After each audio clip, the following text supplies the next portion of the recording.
All right, a few words about these two guitars.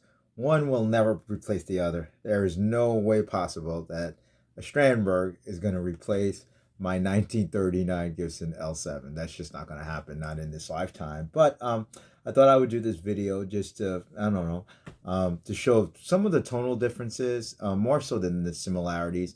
These are basically different beasts, or beasts, let's just put it that way. If you're into ergonomics of guitars, this is for you, obviously. It's strange looking. It's got, it's not an arch top because there's no arch top on this, but it's got an F hole, so it can make you think you're playing a little bit of jazz. You can get that dark, rich tone out of it. More like a Pat Martino thing. These are their own pickups, so I don't know what they do in there. And obviously, if you're dealing with my 1939 L7 is 17-inch, and it moves a lot of air. And so you get a nice, dark, rich, a little bit more some of that acoustic nature thing going on without it being sounding like an acoustic guitar. Because I'm not a fan of floating pickups. I've said this for a while, but I have a Ken Armstrong floater on that. It sounds pretty good. It sounds dark enough for my taste. The biggest difference is obviously a feel of a guitar you can never demo. This thing, when I play it, I don't even feel like I'm playing anything. The way I'm playing, it's a little bit kind of, it's got this lower bod here, and I've got my legs crossed, so I can play classical style. I got it angled, kind of high, a la John Stoll, who's an idol of mine.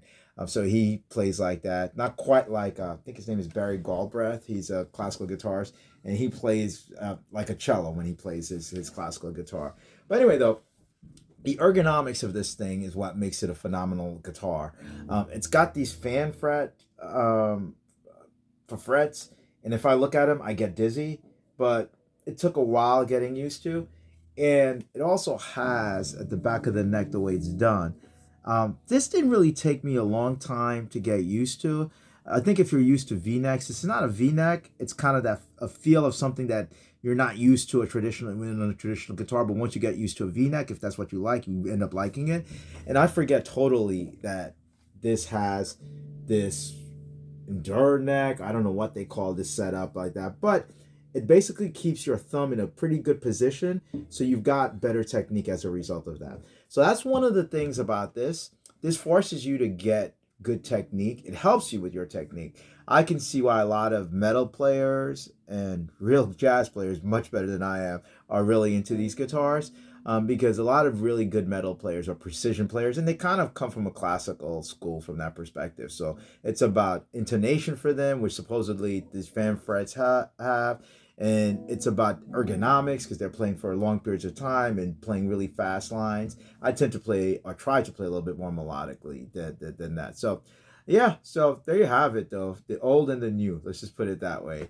Well, whatever strikes your fancy. I mean, I think this channel, what I've tried to strive at is that you can play jazz, or in my case, try to play jazz off of anything from Telecasters to, got them all, like traditional jazz boxes, like the Gibsons, the Guilds, Telecasters, whatever. The thing about it, it's about the music at the end of the day.